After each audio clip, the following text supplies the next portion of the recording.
Now, let me tell you the stages people go through first that create challenges in any relationship. Even if your natures are aligned, there are things that can happen that you can get upset about, and then pretty soon, very often, people start to stack things. Like, for example, do you ever notice when you get upset, you can remember everything about that person that upsets you? It's like you stack it all together, and it gets you more and more upset. So the way to avoid that is understand the pattern of destruction that destroys relationships, because here's what you got to be able to deal with. This is inevitable. Something happens, and even when your natures are aligned, and you feel this inside, this first R, resistance. By the way, I got these 4 R's from 2 relationship experts, from Dr. John Gray and Dr. Barbara DeAngelis, both great relationship experts. And what's happened in each case is they've learned.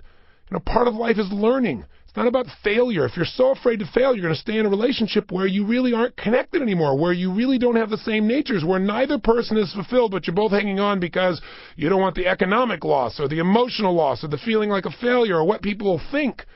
If you conduct your life trying to avoid these elements, then you lose the love and fulfillment you deserve.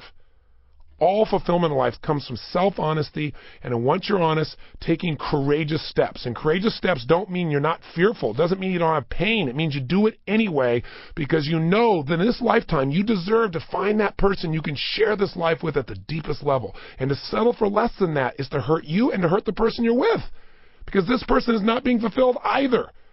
And neither person will usually have the courage to do something about it until they finally make each other so mad, so upset, that now they can't even be friends.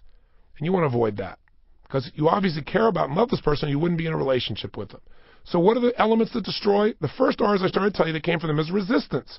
Somebody says something, somebody does something that you're in a relationship with, and you go, oh, I wish I hadn't done that. Oh, I wish they wouldn't tell that story again and again. Oh, I hate when she does that. But you don't say anything. And so that goes on and on. It happens again and again and again and again. And finally, the emotion escalates, doesn't it?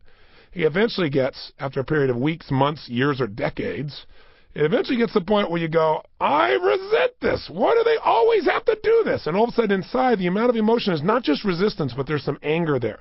There's resentment, like, oh, I hate when they do that. Why do they always got to do that? There's a different tone that happens, but you still don't say anything. Now, if you don't deal with this at the level of resistance, it goes to resentment. If you don't deal with it, resentment, it goes to the third R, rejection. And you actually start to, do you have to wear that dress?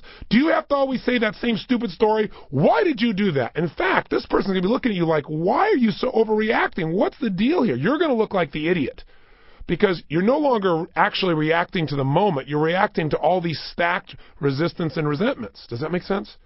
And so now you literally find things to pick at them a little bit.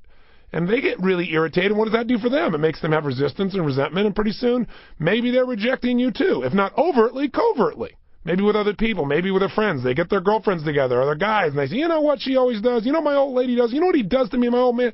And they go through this whole thing, and it gets worse and worse and worse. Eventually, if these people don't break up when they're in this anger state, they'll go to repression. And repression is that fourth R. That's where, like, your roommates. You love them, and they're like a good buddy, but there's no passion. And the reason is, it's hard to sustain passion with anger. For most people, when they're angry, it shuts off the emotion of love. And so what happens at this point is you just get repressed. You just go, I love this person. They're really great. My spouse, my friend, my girlfriend, my boyfriend. Yeah, it's really wonderful. But your energy goes someplace else, doesn't it? Where you're more fulfilled in your work, with your girlfriends or your male friends, in sports, in anything that's more fulfilling, because your relationship doesn't do it. It just basically is comfort and stability.